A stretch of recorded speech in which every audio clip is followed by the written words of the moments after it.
ho antsika androany.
Vavaksika riavana. Jesosy hoe tonga ny fotoana tokoa ankehitriny ilay fotoana Jesosy izay tena anisan'ny sarobidy rehefa mandeha mivavaka tahaka an'izao izay satria mba hahafahanao miteny aminay indray Jesosy rehefa miresaka aminao foana izahay Jesosy dia tahaka an'izay foana no miteny fa androany amin'izao fotoana izao Jesosy dia mba ianao indray no hiteny ankehitriny ka mangataka Jesosy tena mba miteny ena araka amin'ny fombanao Jesosy fa eno izay mpanompono tsirairay avy sotra Jesosy amen. Mbola ampitombona amintsika mandrakarivana havana ny fahasoavana sy ny fiadanana avy amin'Andriamanitra ray sy Jesosy Kristy tompontsika. Ity ampiandohana dia faly miarahaba ny sampana ataon'olona kristianina zandriny aloha nahatratran'izao fotoana ny fanateram-bokatra izao. Anisan'ny zava-dehibe tokoa izany hoe mbola afaka manatitra vokatra ho an'i Jesosy izany. Ary dia tena andro hevery ny sampana ngeza indrindra ao anatin'ny taona angamba no raha izay nazo ilazana azy. Eto ihany koa dia miarabantsika rehetra amin'ny anaran'i Jesosy mbola velona soma tsara ary mihina fa mbola samy salama daholo tsika rehetrarehetra. Ny sampana ataon'olona kristianina zandra ny havana dia manana ny teny faneva arak'izay voalaza amin'ny Filipana 4:7-10 amin'ny anaran'i Jesosy manao hoe mahay zavatra rehetra aho amin'ny alalan'ilay mpampahery ahy. Izany zavatra rehetra izany dia fitian'ny fitezana tanora kristianina zandriny amin'ny fitezana hoe saina, vatana ary ny fanahy. Izany hoe ny tanora kristianina zandriny ry havana dia mitaiza amin'ireo fomba anankitelo ireo. Any amin'ny Tesalonianina 1:5-7 any dia fahisika tsinjery fa hoy ny soratra masina hoe fa Andriamanitra ny fiadanana anie hahamasina antsika samy ho tanteraka ka aoka ho arovana avokoa ny fanahinareo, ny ainareo ary ny tenanareo. Fantatsika ry havana fa ny olona tsy manana aina izany dia anisan'ny tsy saina intsony. Dia tahaka an'izany ilay olona ny anatin'ny tsy fahatsiarovan-teny ireny tsy afaka mieritreritra sy misaina intsony. Androany mba tia hampita aminao ny Kristy nataonao zandriny ary mba tia hampita aminao Jesosy androany. Fa io voalaza ny soratra masina io anankitelo dia tokony tsy ataontsika atsirambina ny anankiray. Fa ilay tsaratsena anie ry havany raha misy vilany anankiray ilay misy tongony anankitelo ireny manahoana moa rehefa tsy mifanaraka ny alavin'ireo na ny aviny. Mazava ho azy fa mitonginana ilay vilany ary mety ho very raha misy roa ny atao anatiny. Tahaka an'izany koa tsika. Matetika tsika mety hoe mivavaka dia mivavaka arak'izany tokoa. Fa misy amintsika mpivavaka ndraindray manao tsinotsinona ny amin'ity tenantsika ity. Amin'ny alalan'ny inona ohatra izany mety amin'ny alalan'ny sakafo, mety amin'ny alalan'ny zavatra hohanina na mifohana. Androany mba tia hanitsy antsika tsirairay avy indray Jesosy androany. Ary raha ny saina resahana teo dia izao be dia be ny olona milaza fa mivavaka fa indraindray rehefa resahanao izy dia misy olona miteny mihitsy hoe ohatran'ny indraindray mety mieritreritra ianao hoe ampy tsara ve ny sain'ity olona ity. Misy olona mahasamy teny mihitsy ary hoe ohatran'ny tsy sain'ity olona ity izany engany ry havana mba tsy ho amintsika pri kristianina izao no ahatongavan'izany teny izany. dia ho jerentsika ny ten'Andriamanitra androany izay fampizarana amintsika ampahirezan'i Jesosy atsika indray a ny amin'ity androany ity. Salamo 8:1.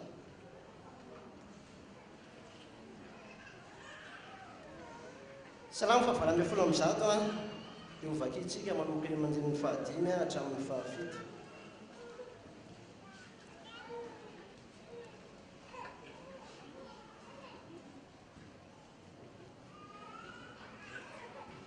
Rehefa hita dia ho vakiny amin'ny anaran'i Jesosy manao hoe: tao an-katerena ny atsoko an'i Jehova, dia namaly ahy Jehova ka nampahalalaka ahy. Jehova miandany amiko ka tsy hatahotra. Inona no azon'ny olona atao amiko? Jehova no miandany amiko sady mamonjy ahy, ary izaho ho faly ahitany amin'izay mangahala ahy. Ray masina manao masina nay amin'ny famarona ny tianao famarona. Io ndray ry havana ny ten'Andriamanitra ifampaherezantsika androany, ny ten'Andriamanitra ankaherezan'i Jesosy atsika raha ny marina. Iza moa ry havana amin'izao fotoana izao no tsy tery amin'ny lafin-javatra maro samihafa. Ohatrany hoe ankalazaina be amin'izao fotoana izao moa miresaka momba an'ity coronavirus ity. Ary tena mahatery ny kristianina mihitsy eny na dia amin'izao fotoana izao aza. Lasa voafetratra amin'ny fotoana hivavahana, lasa voafetratra amin'ny hoe isan'ny olona hivavaka. Midika izany fa mahazo antsika tsirairay avy ny ankaterena. Fa saingy izao nefa rehefa miantso an'i Jesosy ao ankaterentsika dia marina ny teniny eto fa mampalalaka antsika izy.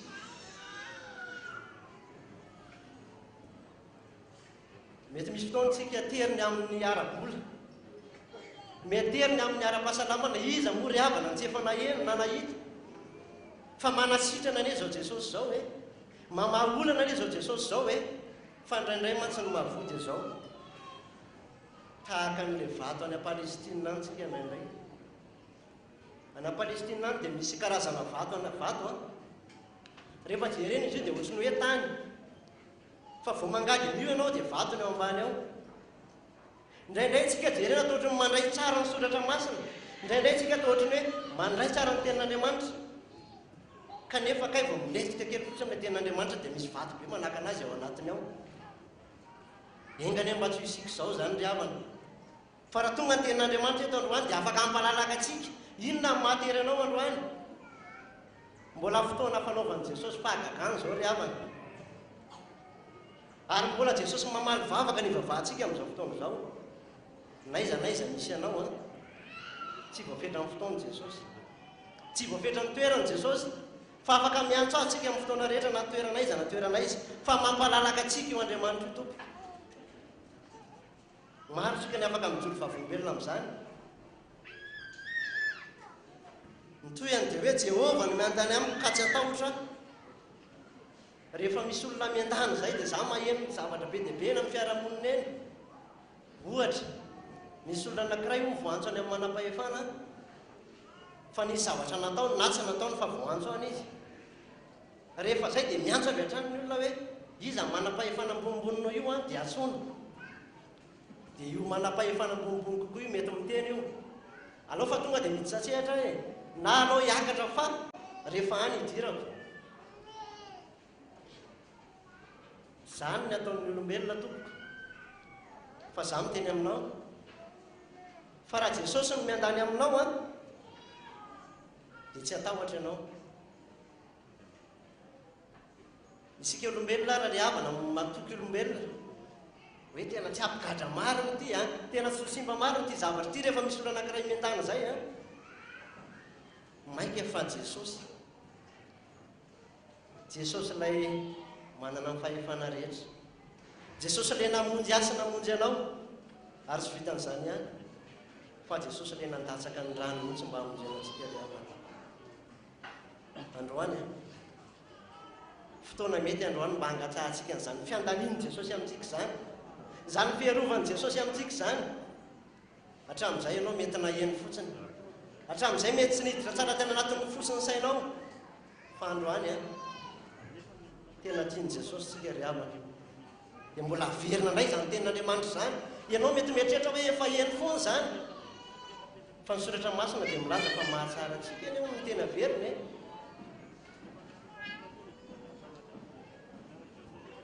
Jehova miandany amiko sady mamonjy aho. Tantara kely anankiray averiko amintsika. Indray andro rehefa nisy tovolahy anankiray nentin'ny atezerana ary nanaonao foana tany amin'ny tanàna anankiray dia nivonoiny le ranamana. Rehefa nivonoiny le ranamana antsiny nampiasaina ary dia tsy namelany satria tena nentin'ny atezerana izy. Raha tsy tena nandrika ny rano firitika tany aminy nandeha nitsoka izy dia nijehan'ny fokon'olona. Rehefa izay dia izao ny zavatra ny trano nandondona izy odio tao amin'ny sokiny izy nandondona. Rehefa nandondona tao izy gaga ny sokiny, fino ty ataonao fa maninona ianao? Ny sokiny izany eritreritra hoe nisy namony tany dia zandriny ty. Rehefa avy eo dia nitantara izy, tsy manam-potoana betsaka ozy izy fa misy olona efa hamono ary eo, efa tonga ireo satria namono olona. Inona nataon'ilay sokiny? Nalainy ny akanjon'ilay zandriny feno raha dia nanaovany. Rehefa nanaovany dia ny akanjony iray nomenan'ilay zandriny izay namono olona. Ary no tonga ny fokon'olona dia mazava ho azy fa iza no vonoiny. Tsy maintsy ilay zokiny no vonoiny. Na dia tsy nanao ninina ary ilay zokiny, na dia tsy nanatsiny ary ilay zokiny. Ry havana, tantara ihany izany. Olombelona no namonjy tamin'izany. Fa androany Jesosy ny tia hamonjy antsika e. Inona moa tsy efa nataontsika ry havana? Inona ny fahotana tsy efa nataontsika? Ary hovinintsika ny tsy nanota. Fa androany mihoatra noho izany ny famonjen'i Jesosy antsika. Le lehilahy teo ne maty fa mihoatra noho izany anie Jesosy natolo mihitsy ny ainana vitana antsika mba hahafahantsika miaina androany, mba hahafahantsika mety mbola miaina raha pitso raha sitrapony. Ry havana, ela ny andrasan'i Jesosy teo ambaravarany fonao izy rehetra. Sao ity no antso farany izay hanorenesinao satria aza adino tsy misy mahafantatra ny rehefa avy eo tsika, tsy misy mahafantatra ny rapito tsika. Izany mahatonga ny ohabolina fa 7:20 voalohany milaza hoe aza mirereny amin'ny ampisy ianao fa na dia ny avokina anio aza tsy fantatrao. Ry havana, fotoana androany ary aza mieritreritra ny rapito tsony tsika. Fandao androany angataka ny fiandanian'i Jesosy mba hananatsika n'izany hoe fahalalahana izany, mba hananatsika n'izany hoe famonjena tena avy amin'Andriamanitra ary famonjena azo antoka izany. Raha miresaka teo momban'ilay manam-pahefana, misy miteny hoe alao fa ao amin'ny komisaria ihany dia efa tapahako ny raharaha, misy miteny hoe alao hiakatra fitsarana. Ry havana, indraindray tsika mety ohatran'izany. Indraindray mbola tsy miditra ao amintsika akory ny aretina dia tapahan'i Jesosy, fa indraindray hoy Jesosy hoe alao hiditra ao mihitsy ny aretina anao vapazy. Mampahery antsika rehetra ny ten'Andriamanitra androany. Fa ninona mety mahatery antsika? Jesosy ihany no afaka miteny aminao androany fa afaka mampalalaka anao izy. Ary amin'izao fotoana izao ry havana tsy misy olona afaka miteny intsony hoe afaka mamonjy antsika. Ninona izay fanafody mety ho resahana, ninona izay fomba atao mety ho resahana, fa Jesosy ihany no manam-pahefana afaka mamonjy antsika. Maheno tsika be dia be olona miaro tena manao an'izao sy izao fa tratra ihany. Androany fiarovana tsara indrindra androany tsy misy afaty Jesosy sy ny rano tompoko. Ary izany androany no anentanany Kristiana tanora zandriny antsika arak'ilay voalaza teo hoe saina vatana fanahy. Mba olona manana saina tsika ka tsy rehefa tenenina hoe aza milalao telefona natao am-piangonana dia mbola misy manao ihany. Inona ny dingan'ilay manao ihany? Tsy fanajana ny lamina mipetraka tao anatin'ny fiangonana. Ary ny ankizy ao amin'ny tanora zandriny dia efa tezaina amin'izany hoe rehefa misy ny lamina mipetraka dia anjarantsika amin'ny manaraka an'izany satria tsika olona manana saina nomen'Andriamanitra saina. Anisan'ny fiarovana vatana tena ao amin'ny Kristiana tanora zandriny no fanaovana ny ara-sport. Impiry moa ny mpanompon'Andriamanitra no tsy efa manoro hoe mba mandehana ho atongotra mba manaova ho fanatanjahantena kely aza mihinana sakafo be menaka ho ahy. Ry havana, fony ten'Andriamanitra androany no ny antony maro samihafa izay fantatsika na ny fotoana ary fa za kosa androany te hanafatrafatra. trafatra raha ao anaty mahatsiary ianao fa ao anatin'ny aterenana ho any avy ianao Jesosy hampalalaka anao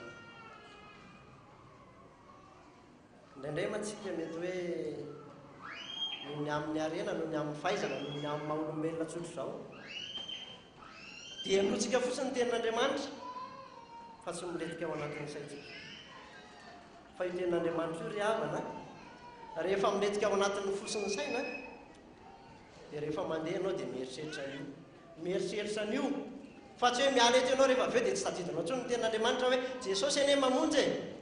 Kolosiana 3:7 any dia milaza hoe aoka ny tenin'ny Kristy toetra betsaka ao anatinareo fa inona ny zavatra misy be dia be ao anatintsika adiny rony dia matona amin'ny koronara voatratra mila mihinana hanina hono fa izany no tsy mamparary fa le tenin'Andriamanitra izay nanafaran'ny apôstôly tamin'izany adinitsika fa raha mitoetra ao anatinareo ny teniko ny Jesosy dia angatao izay tianareo na inona fa ho tonga aminareo izany ka nahoana ary tsika no tsy mametraka ny tenin'Andriamanitra ao anatintsika e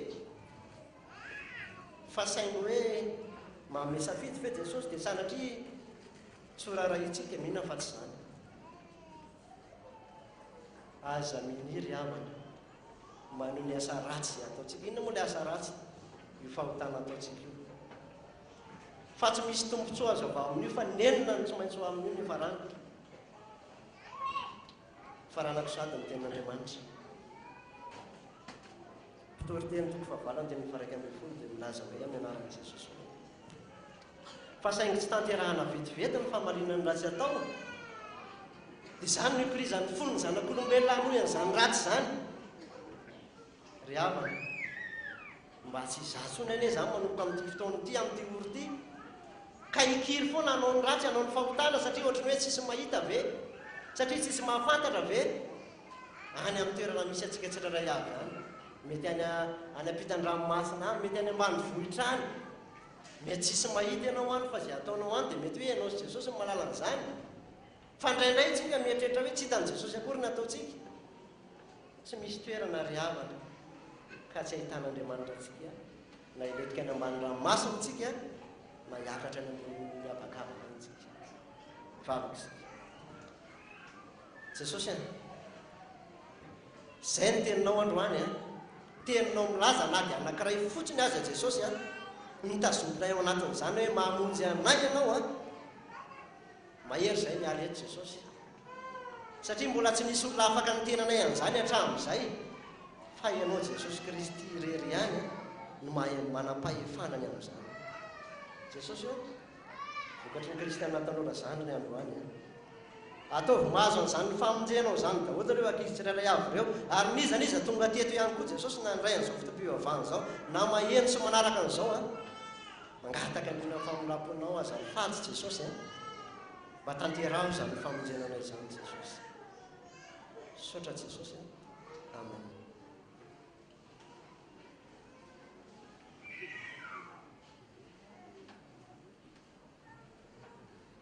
Sotra antsika ry havana izany tenin'Andriamanitra izay mamerina antsika indray ao amin'ny tombo izany eo mpieritreretatsika n'izany no ndeha hanaovantsika ny laharan-kira 850 sy 300 ao amin'ny fiarahana protestanta ery namako mahantra indro Jesosy tombo ity ilay famonjy feno antra no mitady ny mani ataontsika eo mpitoerana ihany ny andininy voalohany dia hitsangantsika hivavaka iaiky mifahotatsika rehefa vita izany hira izany.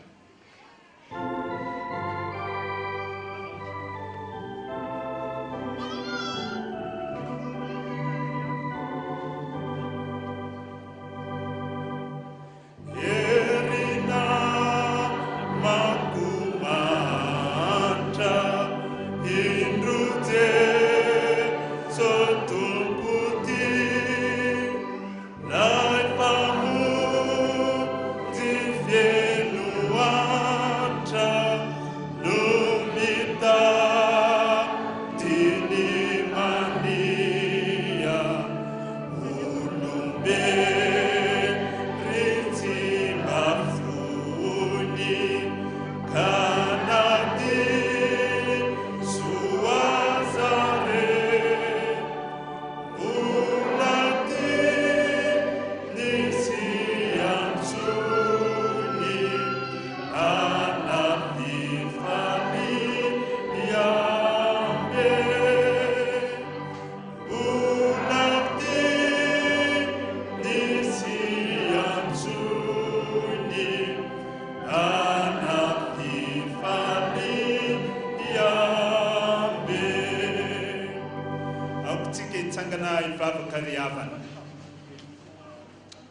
sotranao zay ry tompo no ny amin'ny teninao zay nambaranao taminay androany fa mila tena matoky tanteraka anao izay eo amin'ny fiainanay rehetra na inona zavatra miseho ety ambany masoandro.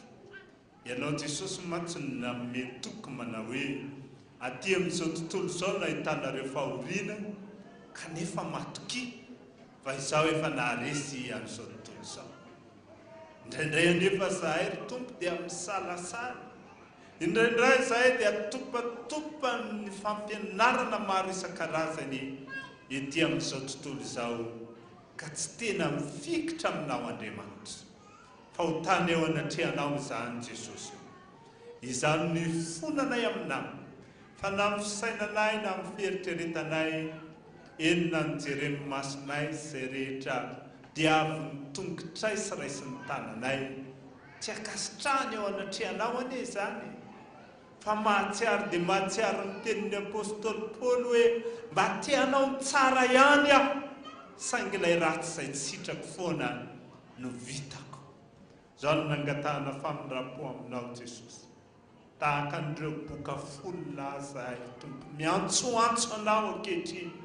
Ry Jesosy zanaky Davida ao mamindrafo aminay, mamindrafo aminay ny amin'ny fahotanay, mamindrafo aminay ny amin'ny fahotan'ny firenenay, mamindrafo aminay no ny amin'ny odinana teo anatrehanao ka tsy akatoavanay ny tenina. Fa ianao rery amin'ny mahay mamela heloka ry tompo, ka dia mifona sy mibaboka ary mandadilady eto anatrehanao izahay. Sasao madio mba ho afakely ary dio mba ho afafahotana dia dio. Fandranao nalatsaka teo ambony azy fijaliana manadio fahotana izany ary manasa ny heloka izany.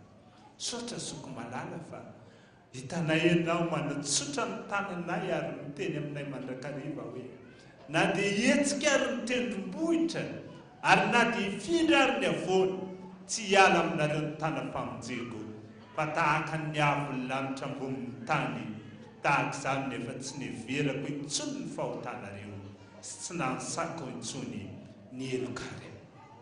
Andriamanitra mamindra fo tokoa ianao ka indreto izay rehetrarehetra izao nahazo famindram-po sy famelan-keloka ka faly izahay fa voavelanao ny helokay ary voasarinao ny fahotanay ka iredina mitolokira ny voavela heloka izay nisoratany Davida mpanjaka manao hoe sambatra ny olona izay voavela ny elo sy voasarina amin'ny fahotana, sambatra ny olona izay tsy isain'i Jehovah heloka ary tsy misy fitaka ny fanahany. Amen. Mino an'Andriamanitra ray tsy tompana ny lanitra sy ny tany aho ary mino an' Jesosy Kristy zanan'ilay tokana tompontsika izay torotoronina tamin'ny fanahy masina nateraka Maria Virgine nijary ny napaka fo teo Pilato nomboana tamin'ny hazo fijaliana maty kanalevy nidina tany amin'ny fiaina tsy hita nitsangana tamin'ny maty tamin'ny andro fahatelo niakatra ho any an-danitra mipetraka ankavanan'Andriamanitra ray tsy toa avy any mevin'ny tsara velona sy ny maty. Mino ny fanahy masina, fiambonana masina manera n'izao tontolo izao, fiambonan'ny olona masina, mifamelan-keloka, fitsanganany tena maty ary ny fiainana mandrakizay. Amen. Andeharintsika anao voady eo anatrehan'ny tompo ka mba hiteny hoe ianao Jesosy no rehare aminay ety an-tany, ianao Jesosy no rehare aminay any an-danitra. 20 ao amin'ny firana fanampiny 19 ady. Night.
dia raiso zany vavaka sira fideranana sandratra ho anao zany tompo fanomeza amboninahitra ny anarana irery any dia ho tanteraka tokoa ane izany amin'ny anarany ray sy ny zanaka ary ny fanahy masina. Amen. Mipetraka ny fiangonana. Zao tsika ry havana dia tonga sahady amin'ny fotoana hanatanterahana ny sakramenta ny batisa. Eo amin'ny fitsanganan'ireo mpanompon'Andriamanitra ny ray aman-dreny izay hanolotra nyzany zazany ho amin'ny sakramenta masina miaraka amin'ny mpiantoka manoloana ny alitara masina nanaovantsika ny laharan-kira 70 amin'ny 700 ka fa manomboka ny hira dia mitsangana avy hatrany ianareo miroso manoloana ny alitara masina hanolotra izany zazany ho an'ny tompo. Aja ny saiko fototry ny aiko itsao ny fanahiko tokany eriko malala tiako ianao Jesosy mpamonjika.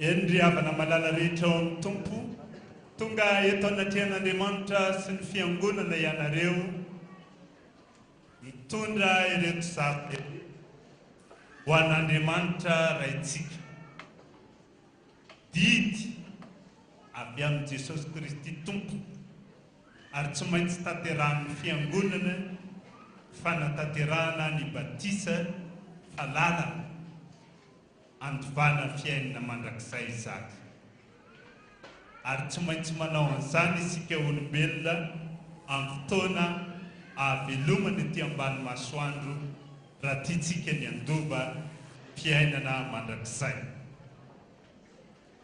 Orenesitsika ny tenin'Andriamanitra fanorenana izao sakramenta masina izao fa hoy Jesosy Kristy tompo manao hoe ary Jesosy nanatona dia niteny taminy ka nanao hoe efa nomena ny fahefana rehetra ny an-danitra sy ety an-tany fa mandehana ianareo dia ataovy mpianatra ny firenena rehetra manao batisa azy ho amin'ny anaran'ny Ray sy ny Zanaka ary ny fanahy masina sady mampianatra azy hitandrina izay rehetra nandidiko anareo ary indro izaho momba anareo mandrakariva ambara-pahatonga ny fahataperany izao tontolo izao. Ary nisy nitondra zazakely ho eo aminy mba hametrahany tanana fa ny mpianany teny mafy ireny nefa tezitra Jesosy raha nahita izany ka hoy izy taminy avelao ny zaza natona ary aiza rarana fa nitoazy ny fanjakan'Andriamanitra. Lazaiko aminareo marina tokoa nazovy no tsy handray ny fanjakan'Andriamanitra tahaka ny zaza dia tsy tafiditra aminy akory ary nitrotro azy izy dia nametra tanana taminy ka nitsodrano azy. Amen. Eo anatrehan'izany teny soratra masina izany ry ray aman-dreny miteraka sy ianareo mpiantoka ny zaza misy fanontaniana fanekena apetraka aminareo eto anatrehan'Andriamanitra sy ny fiangonana fa miangavy ianareo amaly mafy an'izany raha sitrakareo moa ianareo manaiky zaza eto ho an'Andriamanitra raitsika sotra tompoko moa ianareo vonina ny hivavaka ho an'ny zanakareo sy hampianatra azy hivavaka sotra tompoko moa ianareo manaiky ampiseho toetra mendrika reo tady eo amin'ny fitondrantenanareo eo amin'ny fiteninareo ary eo amin'ny fiainanareo ray manontolo sotra tompoko moa ianareo vonina ho mpiara-miasa amin'ny fiangonana ka apiditra ny zanakareo mpianatra sekolalahady ahafahana manolokolo azy amin'ny soratra masina. Vonina natanteraka zany ve ianareo tompoko? Sotra tompoko. Rehefa tonga ny fotoana fahatanorana, adidiny ray aman-dreny mampatsiahany ny zanany amin'ny antony izao sakramenta masina izao, ka mandrisika azy ireo mba hiditra katekomenina ahatonga azy mpandray ny fanasan'ny tompo. Moa ianareo vonina anatanteraka an'izany ka ampatsiahany zanakareo ny amin'ny nanaovana batisa azy ary ampirisika azy hiditra katekomenina mba hahatonga mpandray ny fanasan'ny tompo. Sotra tompoko, efa henon'Andriamanitra ny fanekerana izay nataonareo teto amin'ity toerana ity androany. Aiza matahotra hoe ny tompo faneriko dia tanterahana amin'ny fahalemena. Andeha hitsangana hivavaka isika fiangonana. Sotranao zahay Jesosy noho ny amin'ity fotoana ity izay ahafahana manatanteraka izao sakramenta masina izao, satria didina petraka ao tsy maintsy ho tanterahan'ny fiangonana izany. Inonay fa faly ianao an-danitra ao, ary dia mitombo indray mantsy ny olombonjena handova ny fanjakan'ny lanitra. Mangataka aminao ary tompo, amasino izao rano izao mba ho tonga le ranao teo ambony hazo fijaliana, fa raha mamelombelona ny zava-boary ihany io fa manadino lotony nofo rehetra, mba haritsay ao ny fanahinao masina hanamasina an'izany, ka dia horanao zany hanadino fahotana rehetra, ary ny fiangonana natanteraka ny batisa amin'ny alalan'izao rano izao, fa ianao Jesosy Kristy tompo, ilay mahery, ilay mpanjaka, ilay tompo sy Andriamanitry ny Andriamanitra rehetra, anatanteraka amin'ny batisa kosa amin'ireto zaza reto amin'ny alalan'ny fanahinao masina. Dia amin'ny anaranao Jesosy Kristy tomponay, fanjakanay nanaovanay izany vavaka izany, sotra zoko malalo. Amen. Mipetraka ny fiangonana izay voatonona dia miroso avy hatrany reo. Randriatsy valaka Solomona Iritso. Randriatsy valaka Solomona Iritso. Samy manao batisanao amin'ny anaran'ny Ray sy ny Zanaka ary ny fanahy masina. Jesosy Kristy tompony taiza sy alebianao, ka ombanao mandrakariva amin'ny andro rehetra omeny anao aty ambany masoandro. Tsy andahoanao na afoianao izy araka ny teniny hoe izaho tsy andahoanao mihitsy. Amen.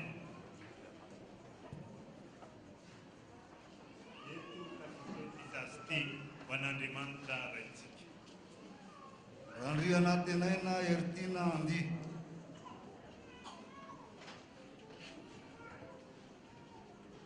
Randriana tenaina Ertina Andi. Izao manao batisanao amin'ny anaran'ny Ray sy ny Zanaka ary ny fanahy masina. Jesosy Kristy tompony androtsaka amin'ny fanahy masina ao anatinao, hitaiza sy alebianao izy amin'ny fahendrena, ka ombanao mandrakariva amin'ny androm-piainanao rehetra. Amen.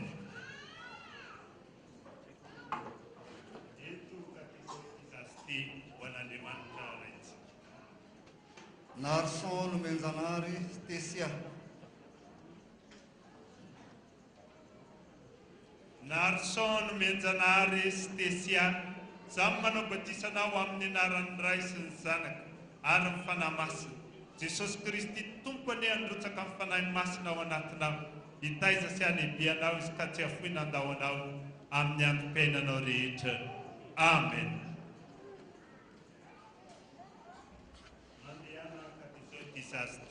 Ho an'Andriamanitra raitsika. Badorali Sakina Selsi.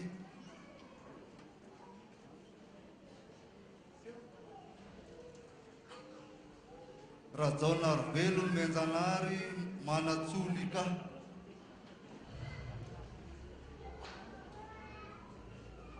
Rajonar Velon Menzanari Manatsulika. Samy manao batisanao amin'ny anaran'ny Ray sy ny Zanaka ary ny fanahy masina. Jesosy Kristy tompony androtsaka amin'ny fanahy masina ao anatinao, hitaiza sy alebianao izy ka tsy afoina andahoanao amin'ny androm-piainanao rehetra. Amen. Mandeana katisokisasty ho an'Andriamanitra raitsika. Ramarson fandresena Timothée.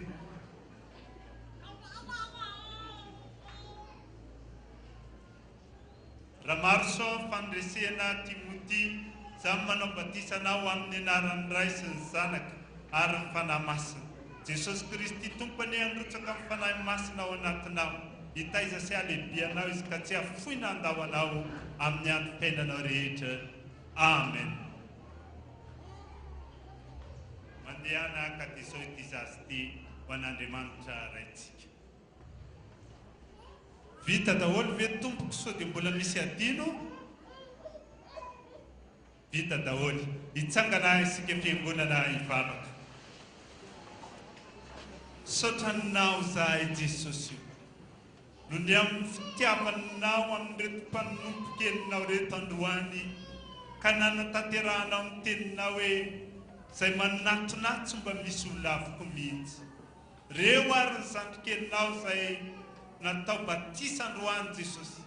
Ianao hiaraka aminy, amin'ny fahasalamana, amin'ny fahendrena, hitombo vatana saina ny zaza, ary hitombo fity eo anatrehanao Andriamanitra sy ny ray aman-dreny izay mitaiza azy ihany koa. Dia jereo koa ny ray aman-dreny Jesosy eo amin'ny fanabeazana ny zaza, satria solon-tenanao ety ambany masoandro izy ireny, ka ianao no hita amin'ny fiainany, hijery azy amin'ny asa fivelomana ianao, anome izay rin'ny fony ianao, ka tsy afoina andao azy amin'ny androm-piainanao rehetra aty ambany masoandro. Tanterao teninao hoe ataoko samihafa ny manompo an'Andriamanitra sy ny tsy manompo an'Andriamanitra. Amin'ny anaranao ary nanaovana izany vavaka izany, misaotra zoko malala ilay tsy mahafoina mandao anay, saotra mpamonjy. Amen.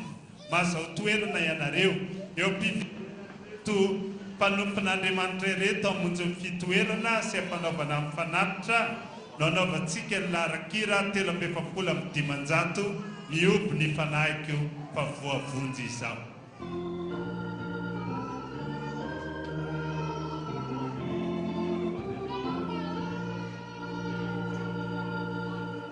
Mioby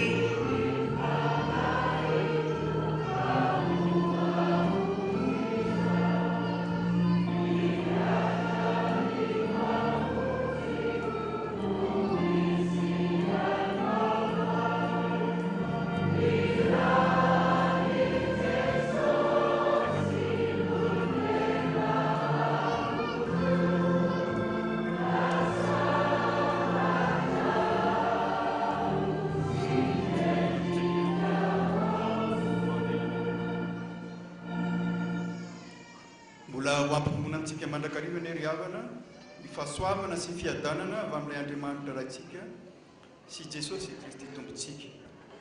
Dia fahameravatsika rehetra traty andro alahady fa 8 volana mars dia mbola velona ina soamatsara daholo araka ny teny mpanompony teo misaotra antsika rehetrarehetra meny tomponandro. Ankehitriny dia tonga amin'ny fotoana makina nreto mpanompon'Andriamanitra izay nahatsiaro mitsingerin-taona maro samihafa teo amin'ny fiainany reto.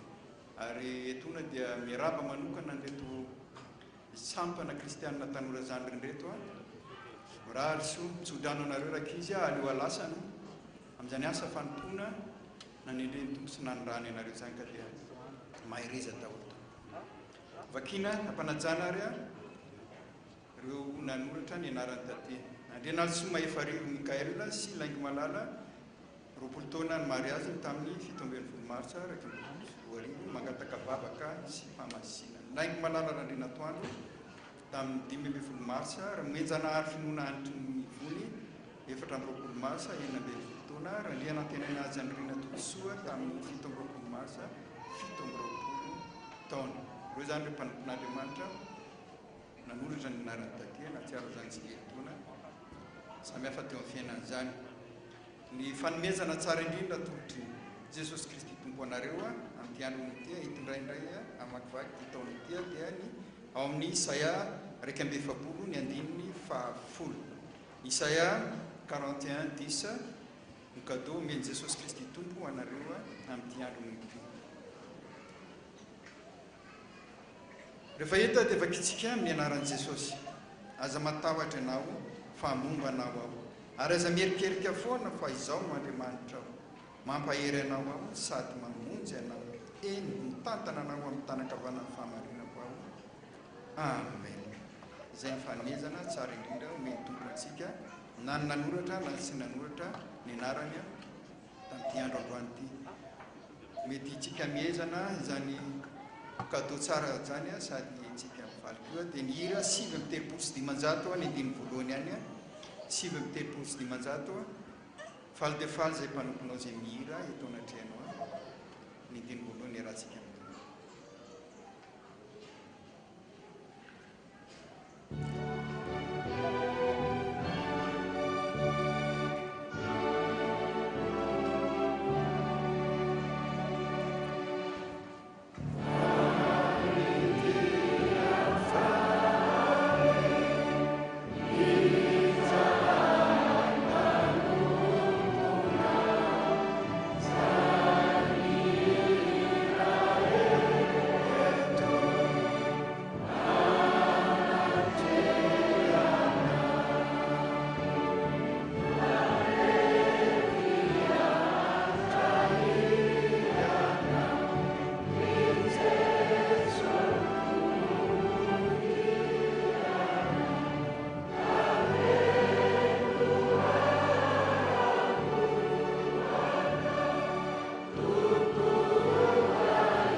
Voninahitra ho anao Andriamanitra rainay ianao ny alalan'i Jesosy Kristy tomponay.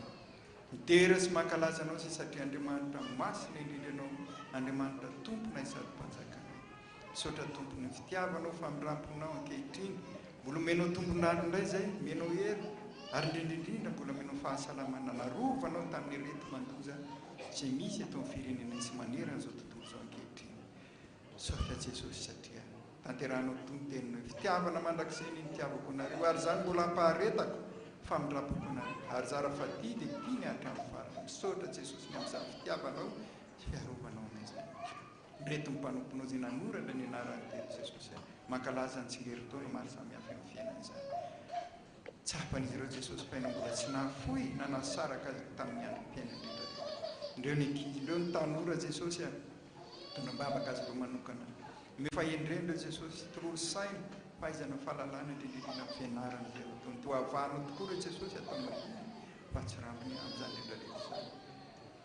Akory mankalaza Jesosy ny tsingerin-taona ankalazany mary azy. Ianao ny efa nanjaka atao amin'izany tokantrano nandritra toy izany ka dia mbola hanjaka ao zany fahasoavana sy ny fitahinao rotsaka mandrakariva amin'ny tokantrano izy ireo.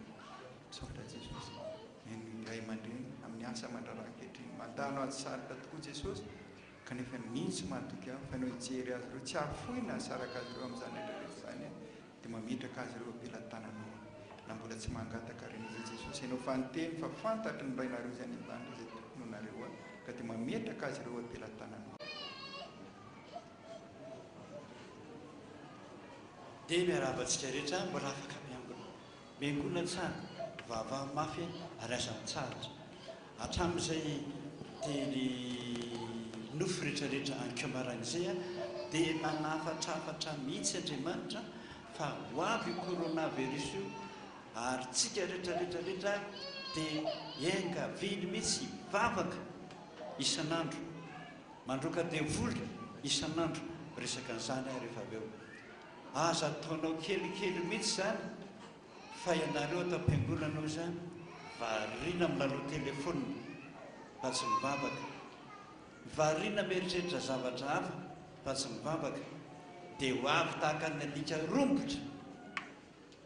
Zay ny filazany azy zay le nofy anentsika io alika rombotra io fa tsy mandrarahanao izy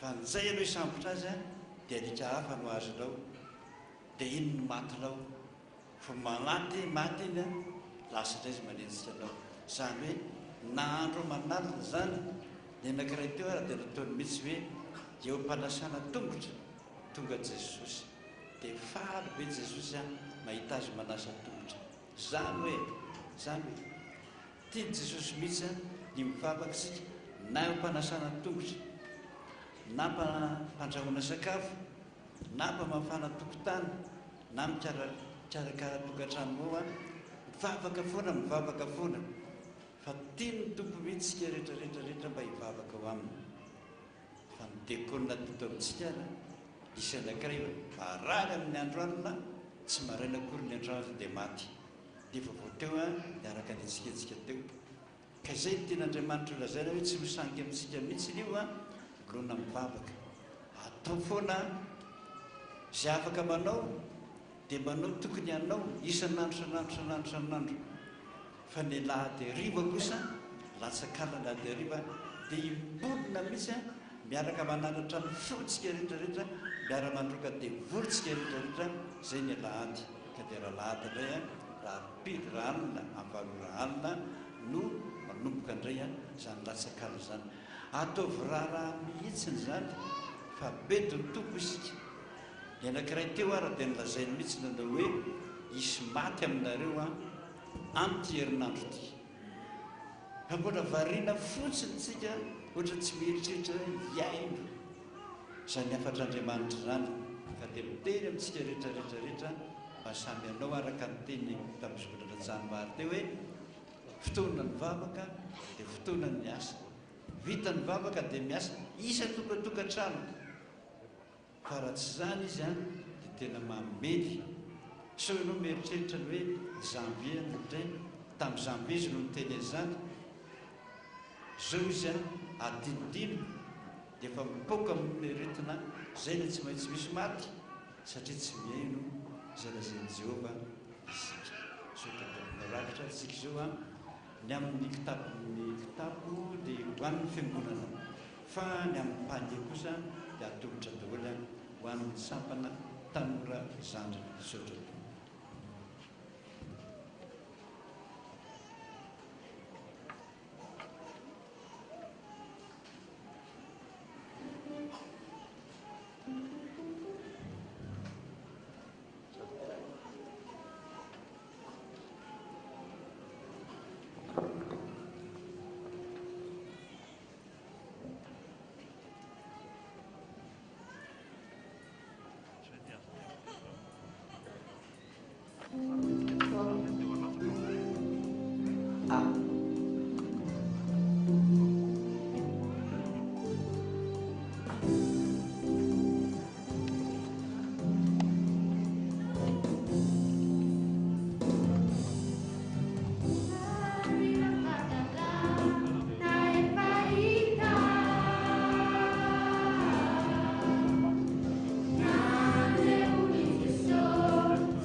anty fotoana androany ity mbola afahantsika amiray fony ray saina amiray fanahy eto amin'ity toerana masina ity ary ny rahantsika malala moa fa vokatry reto zanatsika sampana katezaty reto androany dia zao ny teny entina mpahirizana anareo ry tanora ankizy ao amin'ny amosa 8-7 amosa 8-7 tapanyby misy teny manao hoe amin'ny anaran'i Jesosy hoe tsisy adonoko mandrakizay ny asany na dia ray akory aza tsy anadino ny asa zay fikelezany any nataonareo Jesosy ka dia mahireza indrindra amen. Mbola avy amin'reto zanatsika katezaty reto filazana ilazana mikambany katezaty sy ny ray aman-dreny fa misy ny anjam-panahy ny ariva vokatry ny sampana. Ny anjam-panahy dia anomboka amin'ny 10 ora ao amin'ny 4e étage mariana fa voafetra ny toerana avy amin'ny prof-be ny FPVM. Ny prof-be ny FPVM dia mampafantarantsika rehetra fa natanteraka fanokanana mpiandry any amin'ny Toby Anjaziona ny 7-8-9 mai 2021. Araka izany dia ilazana ny mpiomana na feno taona ny anarana ka maniry atokanany fa efa manomboka ny dinika fandraisana azy ireo. Ny fandraisana ny dinika ho an'ny mpiomana eto tanànandrano dia isan'andro ho an'ireo mpiomana any amin'ny faritra dia manantona mpampianatra sy ny hiraka ao amin'ny faritra misy anareo. Ny farany fandraisana ny dinika ho an'ny mpiomana dia ny alarobia 1 marsa 2020. Mbola avy amin'ny fifoazana ihany ilazana ny mpiandry sy ny mpiomana rehetra fa tsy misy ny fianarana mpiandry sy mpiomana mandritra ny herinandro masina manomboka ny alatsinainy 9 marsa 2020 ka hatramin'ny alatsinainy 5 avril 2020 noho ny fankalazana ny herinandro masina sy ny pasika ary mitoy ny fianarana ny alakamisy 20 avril 2020. Satria moa efa tonga eto reto ray aman-dreny reto dia mitrandrakotra muzika.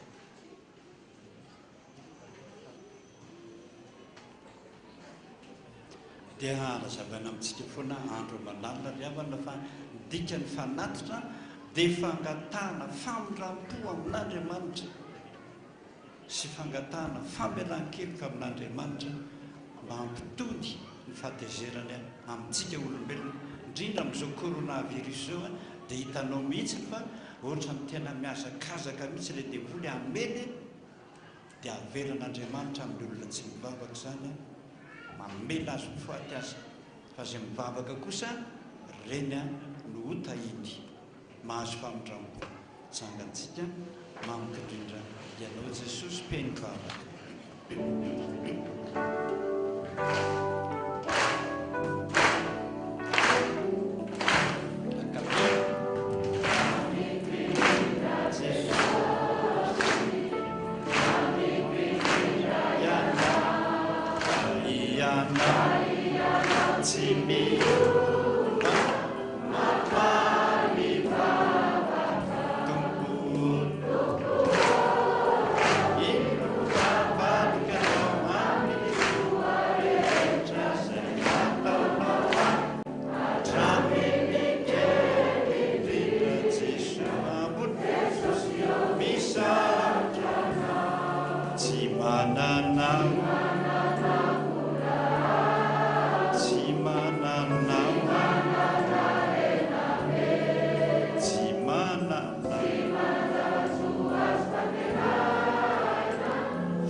Izay no vitanay androany Jesosy no manay ho anao androany vokatra no fonay rehetra atolotra ho anao ka nakely ny Jesosy na beiny mba hampitony ny fahatizeranao aminay.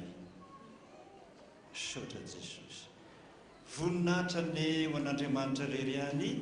Alleluia. Masina, masina, masina Jehovah tompony maro. Endrika amin'ny rehetra. Mipetraka isika.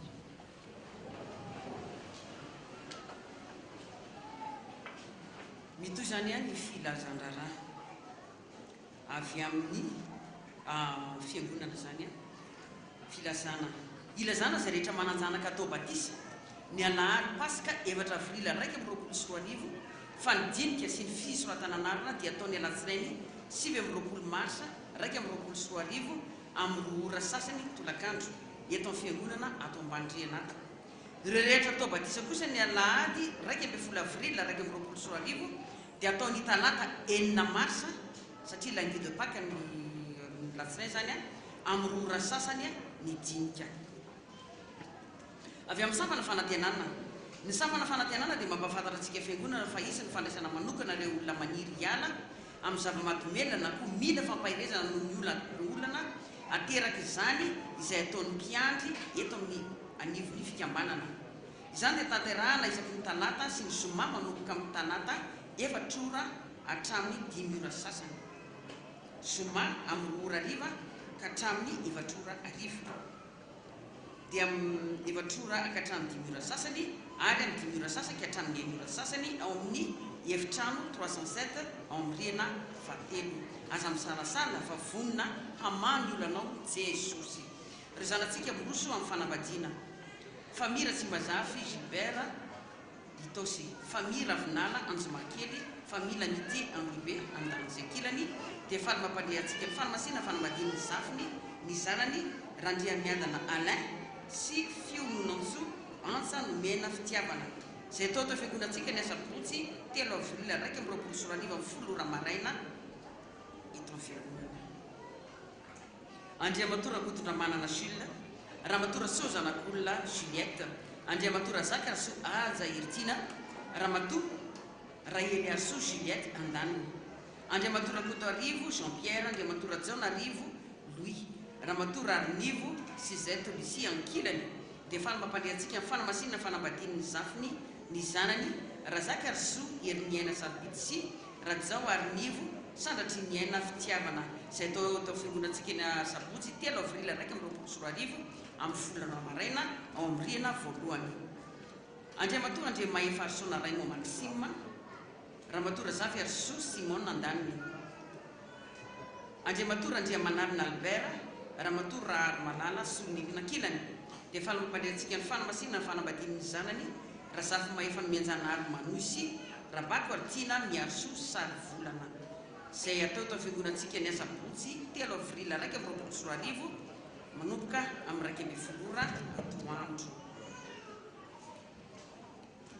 Andriamatora Kotoarivelo Germain, Ramatora Manandraiso Edvige Émilie Andaniny, famille Ranaivaromanana Raymond, famille Ravanomanana Thomas Ankilany, dia faly-mampandehantsika ny fanamasinana ny fanambadiany ny zanany Rakotoarivelo Andrianatoandro Joshua sy Ranaivaromanana Niaina Fy Ery Lafatra.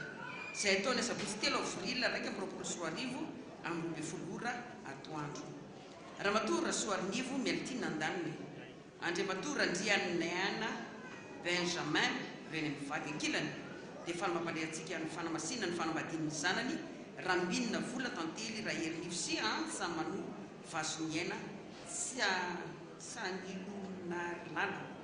Zay tao eto fiangonantsika ny asabotsy 10 avril 1 manomboka amin'ny 7 ora maraina. Andriamatora Andriamanala Bernardin, Andriamatora Zafy Mahefa Antony Mivady Andaniny, Topo Clairasson Jules Antoine Ramatoa Razana Manana Célestine, Topo Claire Zafy Mandimby Tantelyniaina Ramatora Arnirina Arnirina Manana Caroline Antoinette Andaniny, dia faly-mampandehantsika ny fanamasinana ny fanambadiany ny zafiny, ny zanany Razafy Mahefa Fabrice Albertoni sy Arnirina Manana Stevie Josica Antoinette, ny asabotsy 10 avril 1 amin'ny 10 ora maraina. Ary farany Ramatoa Françoise Bria Andriamatoa Rakotiny Rina Remy mivady andaniny. Ramatoa Rasoa zanany Ramatoa Ranoro Arvelo Christine Andriamatoa Ramana Torso Dauphin mivady ankilany. Dia fahalomapaletsika amin'ny fanamasinana fanamadiany zanany ny zafiny Rahely Njatovo Romeo Ginola sy Arso Andonirina. Izay tao tao fiangonantsika ny sabotsy 10 avril 2024 amin'ny 2:20 maraina. Raha misy ry havany mahita tsy mahmety ny fanamasinana ny ray amin'ireo fanambadian'ireo dia aokisy anatona ny ray aman-dreny mitanana reo avantsika azo manjoa. Amin'ny finoana sy fanantenana fitsanganan tena maty no ampendrenesanay ny fodimandro nreto mpanompo manaraka reto Andriatiana Rasoanay Pierre dia natsonondra ody any aminy anaty fa 20 marsa 2024 rehefa nivahiny 4 taona teto tany. Hoy ny zanany 5 mianaday ny ray tapo aminy 7 mianaday izay solongo tenany Andriany Mianjanahary Sylvain Sinorilina sy ny zanaka manjafiny izay dekolina mpiandry eto fiangonantsika sy ny fianakaviana manontolo. Ny nofony dia efa niala tao amin'ny trano tao Anosbe ny alarobia 4 marsa 2024 ary netana namezam-boninahitra tao amin'ny Ekara Saint-Jérôme Anosbe ary efa napetraka eny fasan-drazany ankadikely Ilafy. Nodimandry fa teo amin'ny 12 taonany Ramiantarilana Tanteliniriny izay dekolina eto amin'ny fiangonantsika mpiandry ho nivadiny Rakotony Raina Gabriel Jacqui sy ny zanany Miralay ny fianakaviana manontolo. Ny fandevianany dia efa vita ny zoma 20 marsa lasa teo. Nodimandry ny Andriamatoa Tompoklay Rarijatovo Harso Gilbert ho nivadiny Ratsimy Sata Iarindrina sy ny zanany 4 mianaday izay solon'ny tenany Rarijatovo Harso Radolalaina izay mpandray eto amin'ny fiangonantsika ary zafiny sy ny fianakaviana manontolo. Ny nofony dia efa niala tao amin'ny tranony Mahalavolandorany fotsiny asabotsy 17 marsa 2024 tamin'ny sivy sasamaraina ary nentina nomezam-boninahitra n'Andriamanitra tao amin'ny FTKM Alkady Vavala Felizolo ary efa napetraka eny amin'ny fasan-drazany alarobia Ambatomanga Andrianony Ankady Vavala. Nodimandry teo amin'ny 12 taona teto tany ny alakamisy 5 marsa lasa teo Rakoto Aromanga Oby Nyirimanitra Malalatina izay mpiandry promotion mamobe mpikambana ao amin'ny sampana fefy. Hoy ny rainy Rakoto Aromanga Justin sy ny ray tapo amin'ny 5 mianaday ary fianakaviana manontolo. Ny nofony dia niala androany alady tamin'ny 10 maraina teny anteny mitokantranony ary efa napetraka entina any fasan-drazany ary nentina tao amin'ny fiangonana FPVM fiadanana Ansibolo ary efa napetraka any fasan-drazany any Akazondany. Ary farany nodimandry teo amin'ny 4 taona teto tany Ramanatsoa Honorina hoy ny vadiny Ramahavoly Bien-Aimé Désiré izay mpandray ny zanany 3 mianaday ary ny fianakaviana manontolo. Ny nofony dia hiala ao Ambatomalaza Alasola Rapisao Latsinainy 20 marsa 2024 ary entina nomezam-boninahitra n'Andriamanitra ao amin'ny fiangonana FPVM Ambohijanaka Soarano ary apetraka eny amin'ny fasan-drazany Ampaibola Ambohijanaka ihany. Andriamanitra ny tompo ny fampiononany any havana ampionona zany havantsika azo manjoa izany. Taratasy fisaorana Ramanatsoa Jean sy ny zanaka manjafiny rehetra dia maneho hitona ny fisaorana sy fakasitrahana ny mpitandrina ny dekona ny fifoazana ny fiangonana manontolo tonga ny dodody nampahery sy nampionona ary mitondra mivavaka noho ny fidiamandro ny tompoko vavy Razanatoandro Claire Zanety izay dekona eto fiangonantsika. Andriamanitra manakarepasoavana ane sy ny fitahina amalifity anareo. Fararaksa izay voaray tao amin'ny pasteur Marcelin avy amin'ny fianakaviany tompoko vavy Razanatoandro Claire Zanety 5 alina ariary. Amen. Tia ny voady mbola vakina tsy tonga ety.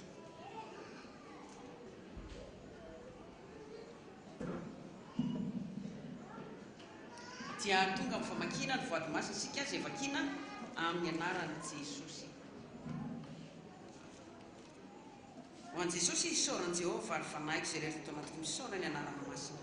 Tia Jesosy misy vola kely izay apahany karama izay nitahinao anay tamin'izay herinandro iny kely tompo fa resy fa vokatry vola 5,000 ariary amboarana ny tranony dada dia mangataka vavaka amin'ny dada mba ho tahiny Jesosy ny fidiram-bolanay sy hanomezany fahasalamana dia misaotra. Amen.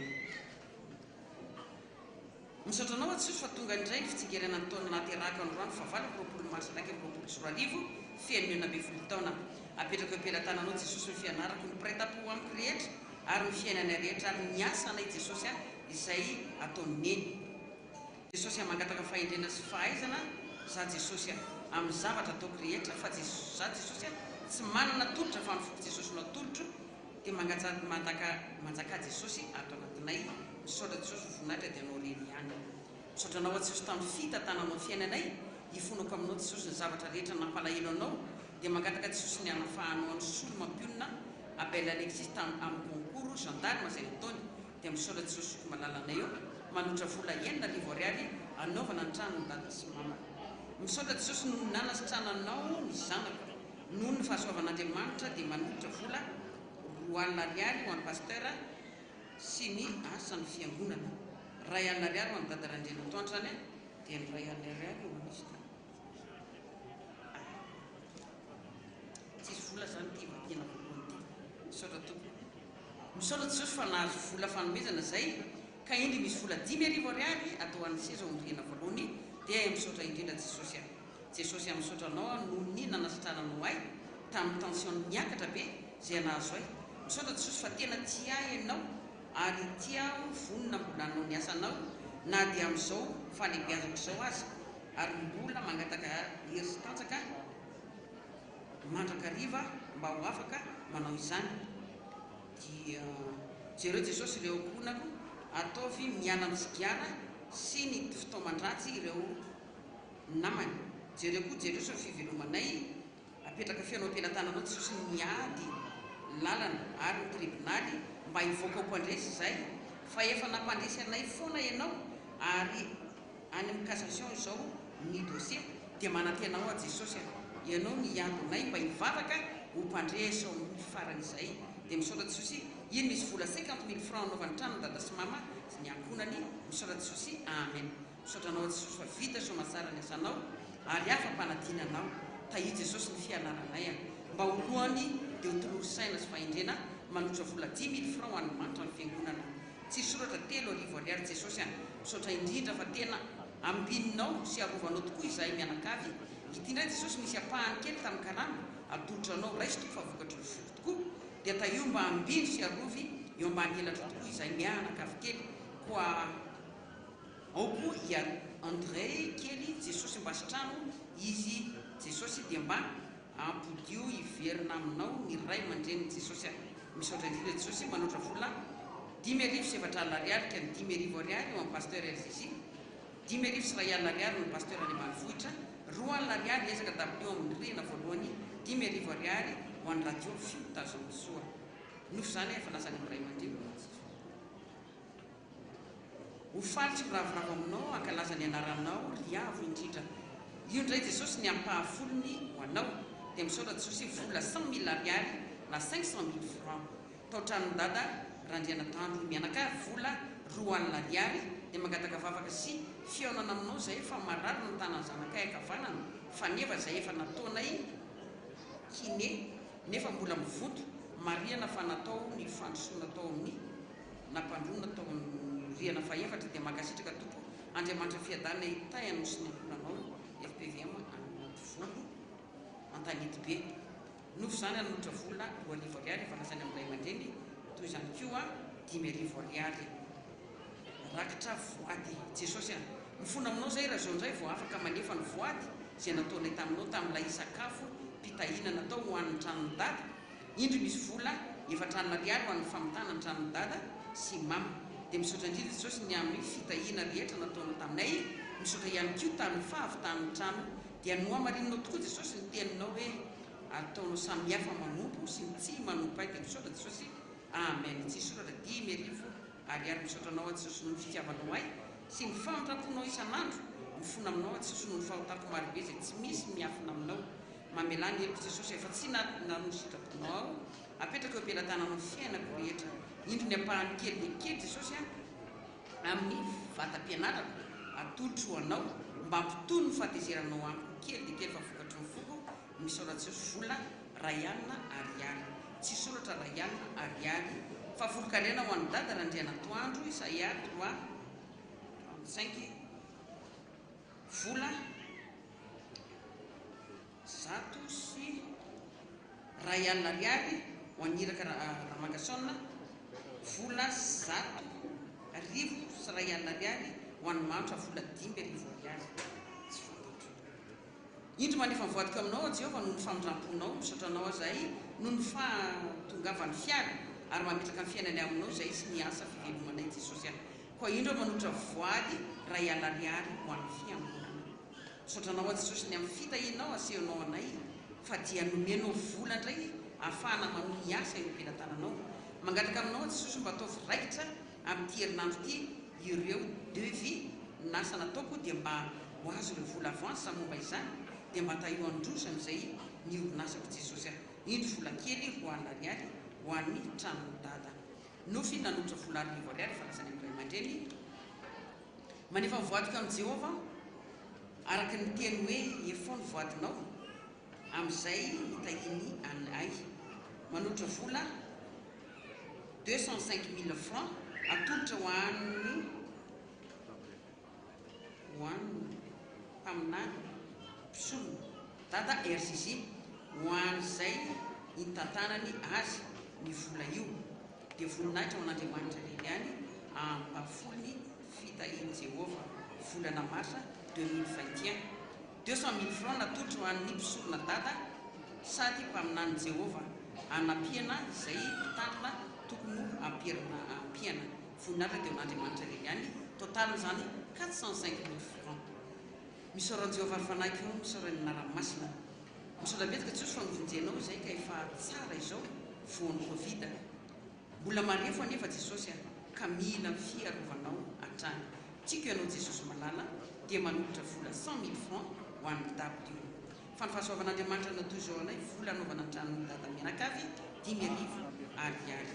Nofy arivo ariary fa lasany amin'ray aman-dreny.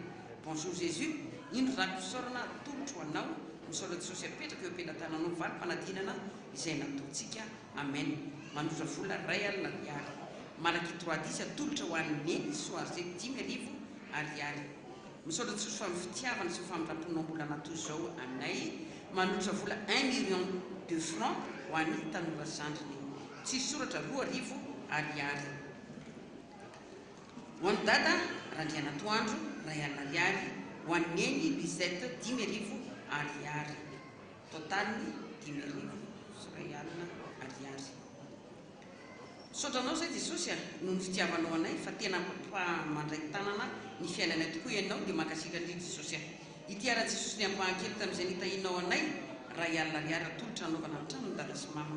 Dia mangataka épicerie aminao zay Jesosy ary tany anaovana trano mba tsy hanofa intsony dia mba azo trano Jesosy fa marary dia misaotra ny amin'ny valim-bavaka sahady Jesosy. Bisous, je t'aime Jésus. Solom-boninkazo no mitsinga herintaona naterahana tamin'ny 12 marsa lasa teo 5 arivo dimanjato ariary. 5 arivo ariary. Mifona Jesosy raha izao vao nanao voadika ity misy vola ray alina ariary izay azo tamin'ny borsa kely fa vokatry ny foko fanampiana ny tao-tranon'ny dada sy mama dia misaotra Jesosy ary farany voninahitra ny ao anao Jesosy tomponay sy mpanjakanay. Misaotra Jesosy fa nahazo valim-bavaka diplôme français iny Jesosy vola 50 000 francs W fiangonana. Misaotra betsaka Jesosy tompo. Amen. Nisan'ny voady zany 3 samy manambara ny havana fa tena mihainy vavaka tokoa le Andriamanitra izay tompontsika. Voninahitra dia ho an'Andriamanitra rery ihany. Amen.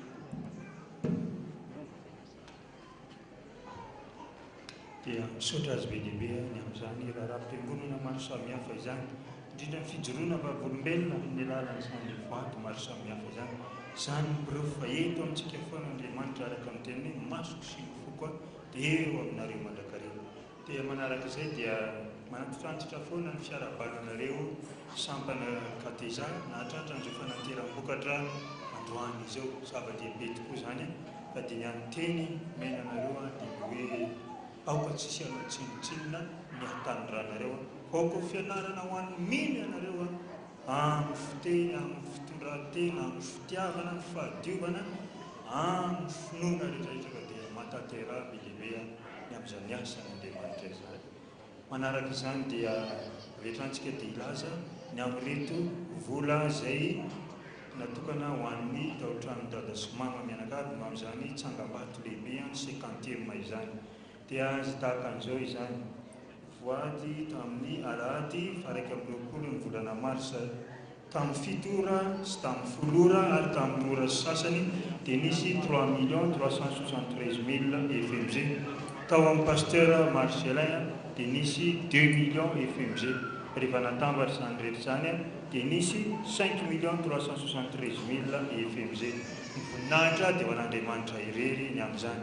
Ny any angatahana amintsika Mianakavy dia mandeha ny asany amin'izao fotoana izao ary dia mihazakazaka tokoa dia ny vavaka satria mivavaka izay nasietrintsika rehetrarehetra na dia ho an'izay ohatra hoe tsy nanana azy azo atolotra dia ny vavaka dia ataovy lehibe mihitsy fa ny vavaka manova zavatra ary ny vavaka manosika ny olona rehetrarehetra mihazakazaka manao izay azo natao amin'izany famitana izany tsangam-bato lehibe izany. Ka dia ao anatin'izany dia mirarisoa ny fiangonana mandrakariva indrindra ao anatin'izao ady atrehintsika amin'izao arety mandrinkana izay tena mandripaka tokoa amin'izao fotoana izao manao ny ataony dia izao ihany ny teny izay ambara amintsika rehetrarehetra ampahirezana antsika raha mbola miteny amintsika Andriamanitra amin'ny lalan'izao ray aman-drenitsika izao dia izao ihany ny teny soratra masina amintsika hoe ataovy izay sainy atao fa hatrany an-dafy hatrany Amerika aho hatraiza dia mijoro vavolombelona tokoa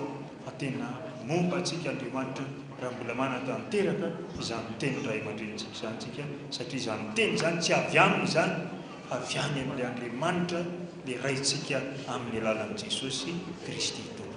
Voninahitra ilay an'Andriamanitra irery sotra.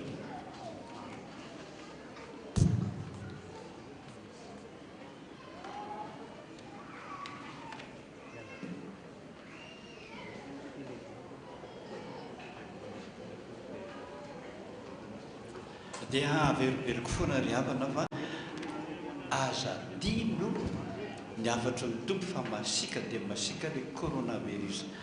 Ny havantsika tany ampita-dranomasina zao fa tsy sasatra mihitsy any manontany azy foana fa mitoerana anankiray amin'ny tokantrano anankiray mpivady no tratra amin'ny anina no voa mba naraina ihany ny andro dia tsy hitantsony zay atao tsy hitantsony zay ho raisa adino koa ngamaka hatramin'ny mivavaka lasa ny polisy any amin'ny hopitaly. Tsy maraina koa ny andro voko ny zanany anankitelo mitebotebo be mihitsy any teny hoe manahoana nareo manahoana dia nahazo ny vadina tamin'ny herinandro iny fa efa sitrana daholo izy telo mianaka no fitiavan'i Jesosy izy dimy mianaka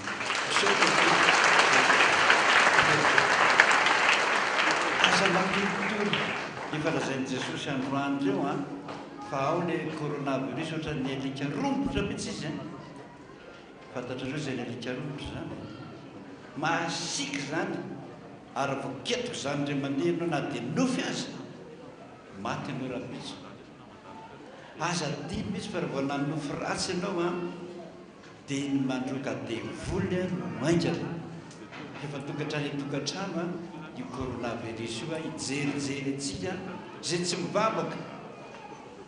Androany nisy ny teneniny enareo osy varina mijery baolina zay zany dia efa mampatezitra azy varina mijery baolina dia milaza aminareo osy fa amin'ity herinandro ity dia misy matiny anankiray aminareo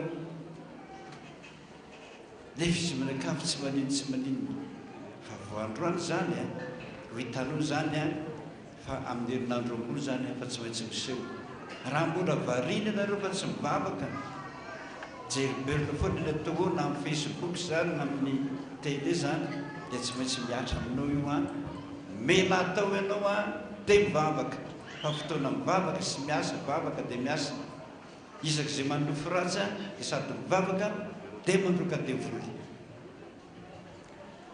Ny ataontsika amin'izao herinandro masina zao dia elo tsara ny raha-pitso alatsinainy dia fanambarana ny fitiavan'i Jesosy ao anatin'ny tononkira Solomona be dehibe ny hoe nandritry ny alina na tsy aro foana izy zanatsika zay nysoratra rarana ihira momba zany fitiavany zany a dia ny fitiavany jesosy azy a ny amoroa sy amdimy taditio zay a amoroa sy amdimy fitobavana fa tsy amlenina tsona am'izay tsika mba afaka loloa teren'ny fanjakana koa tsika tsy mahazo manao fitobavana mihoatra ny atony roa ka dia tsy maintsy a hoafapoizina kokoa zany a ny herinandro masina amdi zay misy ny maraina misy ny maraina amboroa ohatra misy ny amboroa dia misy ny amdimy zay fa ny talata kosa dia io a le fisotrona ny rano jesosy jesosy reriny miasa ka nampitandra na iraka na mpiandra miara-mandoalika daholo mangataka fifonana sy mibebaka amin'Andriamanitra daholo a dia misotro ny rano jesosy a dia mandoalika mihira fa miasa amin'ny Andriamanitra izy reriny miasa araka ny teny soratra masina hoe ary ny marary rehetra na jamba na mona na kilemaina na voan'ny demonia dia sitrana avokoa asa raha matakatra ny sainao zany hoe jamba miazakazaka mihitsy dia eo na amin'Andriamanitra mba azonao an-tsaina moa zany menjery ratsy menjery ary tsisy mitantana tsolo fa samy mamonjy ny tenany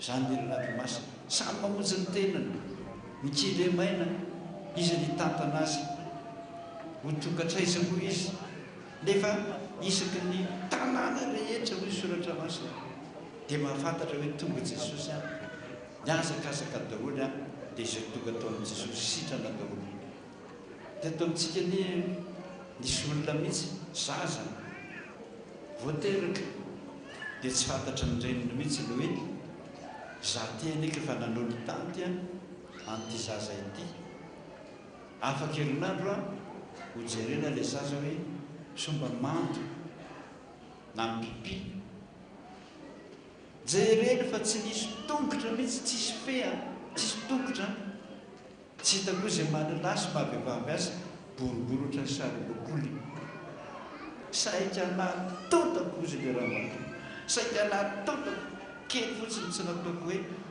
mitahotra hoe mambomonda fa tsy mbola nitomano hatramin'izany a hatramin'izay nenako fa raha tonga teto izy araka ny jovavolombelona nataony dana makany an-tanina nan-drano reko tsara mihitsy fa hoe mpanomazeo amin'ny dadaraindray nataondro fa tsy ny raha raiko tsoa zany na mpanao mazy dadaraindray nataondro na tsy mpanao mazy a lay jesosy va iva va ny dadaraindray nataondro zany natongavaketa jesosy o adininao ny tolojanako adininao ny mananana mahavehivavy azy ampidino zany jesosy vita ny talata mbola finosina tao ihany le zaza dia larobia miasa mpiandro rehetrarehetra tonga koa izy misana laka misy a tonga dia nisy tongotra sy feny a ary misy mahalehilahy kely azy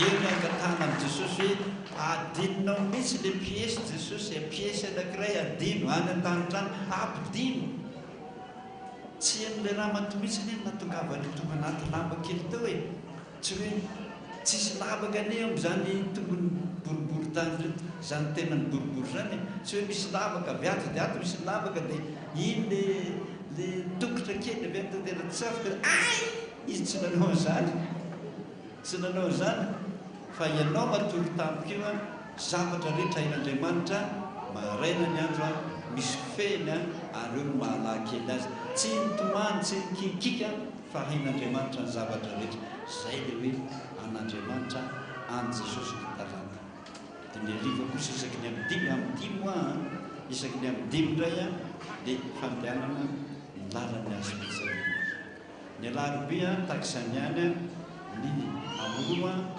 asan'ny mpiano rehetrarehetra ny amdimy dia fampianana ny lalany azy fijaliana ny alakamisy a dia miditra itentsika sasany a amin'ny sivomaraina sasany a mba amin'ny roa dia sasany a mba amin'ny dimirivo zay ny zoma dia fandehana amin'ny lalan'ny azo fijaliana naminona ny tompo a dia mandohanitra daholotsika rehetrarehetrarehetrarehetra marika nanoloran'ny randy teo ambony azo fijaliana io mbola mahaolona sy mbola manantsika hery eo fanomboana zao zay a dia misy mijoro vavolombelona rasaraina roa ankambany a dia tapitra ny fotoana indrindra ny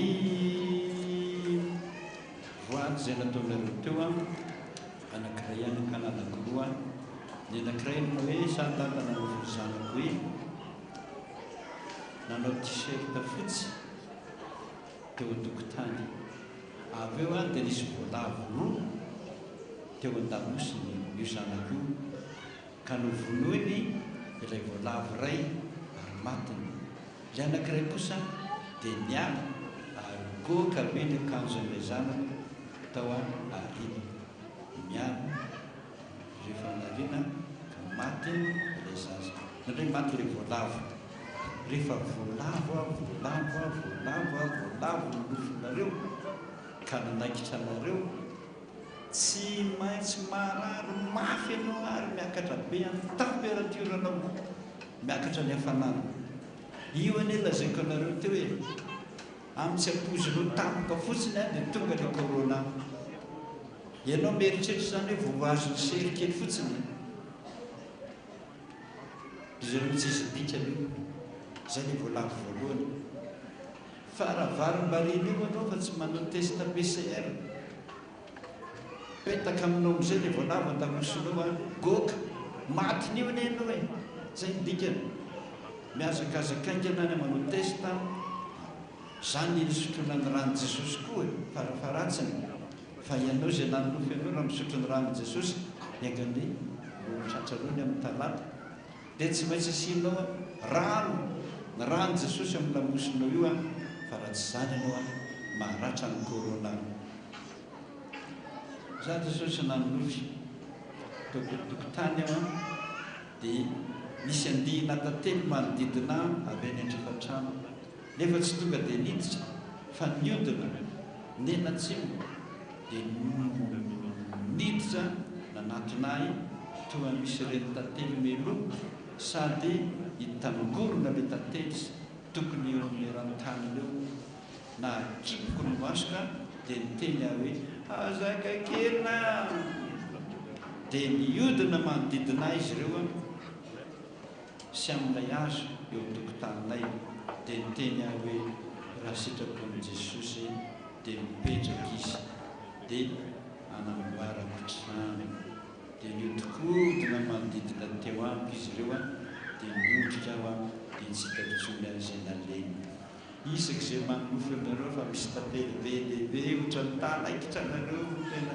tezitra mihitsy a dia misy olona tezitra be aminao mila ady aminao a ary mety toriny mihitsy ianao any amin'ny tribunal zay misy olona manana ady aminao zany masika be aminao a hiady aminao mihitsy izy a ary mety hotokatra any amin'ny tribunal zay nahatonga an'Andriamanitra hiteny aminao hoe hoy ianao azaka kerina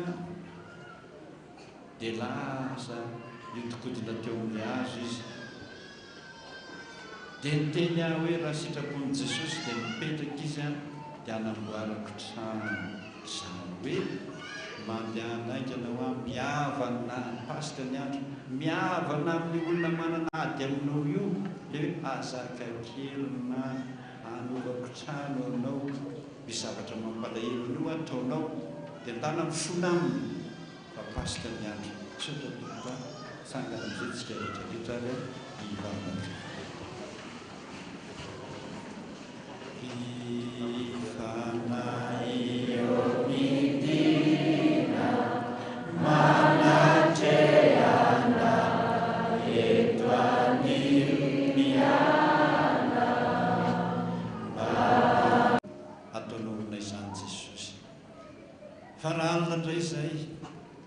dia anomboka indray a ny latsakanina hiaraka amin'ny olona rehetra ny ianao hiaraka amin'ny fiangonana rehetra ny ianao hiaraka amin'ny olona rehetra manerana amin'ny tany any ianao mba hitondra hery sy fampaherezana ho anay araka ny teninao fa ataoko samihafa ne ny manompo any sy ny tsy manompo any ka dia tairy foana ny fonay isan'andro san'andro hiady ho anao mba hisy ny famondrango ho anay tsirairay avy misaotra Jesosy tsy manaiky kosa nefa n'izay Jesosy fa araka ny teninao rehefa tonga eto voro ny zanak'Andriamanitra tonga koa ny devoly eny avokoa zany programma rehetrarehetra zany hiady amin'ny coronavirus tsy manaiky izay Jesosy tsy manaiky mihitsy zay satria eto ianao eto koa ny devoly mivavaka eto ianao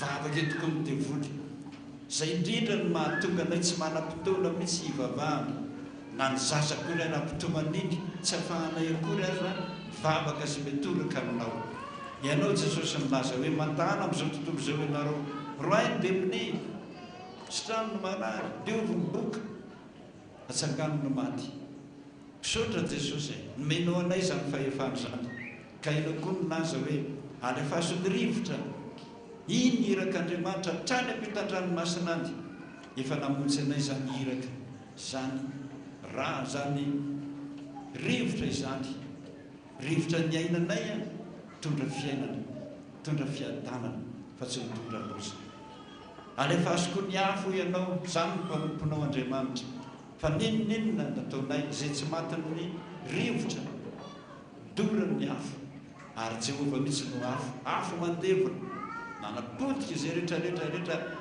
korona tadiditra ny tokantranonay isa tokantrano any ampiasana any ampianarana rehetrarehetrany mba tsy hianaka tsoro zany coronavirus zany fa ny anjelinao Jesosy iraonao manerana amin'ny tany any amin'ny rivotra rehetra any amin'ny toerana rehetra zay misy anay dorany taotaotolo zay rehetrarehetrarehetra tsy mifanaraka amin'ny sitraponao araka ny teninao hoe ny mpanompoko zay favidiko any tsy mba hariko reo daholo ara mpanomponao mivavaka maka hery atao amin'ity toerana ity raiso ny anarany Jesosy raiso ny fony Jesosy raiso ny fitiavany Jesosy ary raiso zay fedina rehetra ny ampelantanany any na inona na inona fa ianao Jesosy niaraka aminay eto androany ary tsy avelanay raha tsy mandresy any coronavirus ny mino rehetrarehetrarehetrarehetrarehetra amin'ny anaran'i Jesosy Kristy velona miany Nazareta mandika ny devoly rehetra ninona karazany kamaozavoavokamo drindra fa ny coronavirus tsy anakely tsy anapaifana tanonazanay tenana tsika tenana any an-tranonay fa ny mahery miaraka aminay ny mahery zay mbaoe fa Jesosy miasa aminay tianay tsy mameranay olera may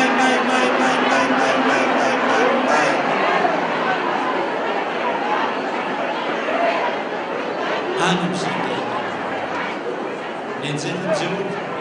nianjelin'i Jehova nandefa any zanatsipitra izany zanatsipitra rehetra antoviny rehetrarehetrarehetra eran'osy manerana zao tontolo zao man'izay rehetra mino tsy anakely tsy anapaifana ny fedina rehetrarehetrarehetrarehetra voafolon'olombelona amelezana zao kristianina zao tsy anakely mitsony ary tsy mamino vavany Jehova no mitena izy koa natanteraka izany man'izay rehetra mino misaotra Jesosy misaotra Jesosy misaotra tompo misaotra tompo lasa ny zanatsipikan'i Jehova izay mino sady manatena fa mbola hiaro anay rehetra ianao ary mbola hitsinjo anay rehetra ianao misaotra tompo alohan'ny isarahana kosa tonga eto reto manomponao reto vavaka Jesosy manana ny antony hivavahana daholo mpanomponao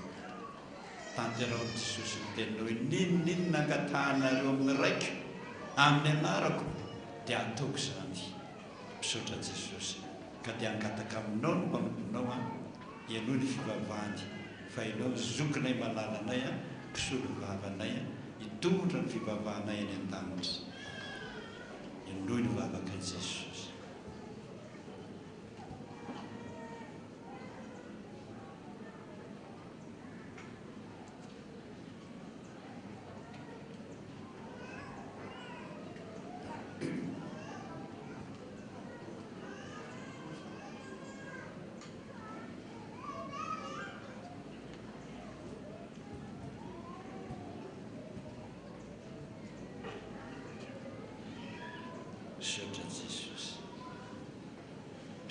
misotra favoamanay mivavaka natonay hiakatra any an-danitra ianao Jesosy fianoan'Andriamanitra zokonay malalanay mivavaka sy mifona ho anay ao an-danitra ao tonoany daholo ny anaranay izay tena mino sy mivavaka Jesosy tonoany zany mba tonga any amin'Andriamanitra ny fankatanay fifonanay mba ho an'ity Madagasikara tamin'razanay ity misaotra Jesosy dia andreto izay Jesosy mangataka tahaka amin'ny mpangataka rehetra hoe Jesosy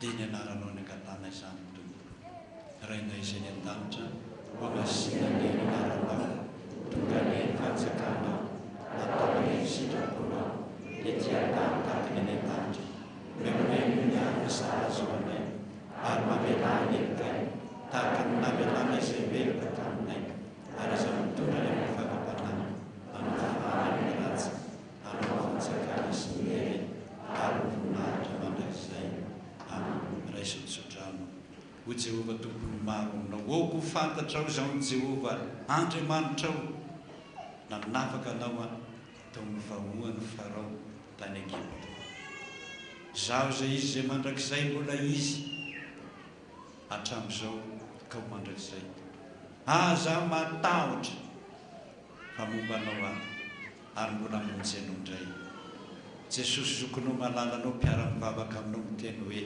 raha eo tehirizo eo amin'ny anaranao mba tsy hisy arombaka na aretina na atisaina na fahoriana misaotra tompo anao midera anao ny atsa anao ny voninahitra mandrakizay amen ataontsika ny hira ao amin'ity firana farampony hoe Andriamanitra fitiavana ianao ka mijery ny mombana ety fa 7 amin'ny firana farampony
Tapena no baba teu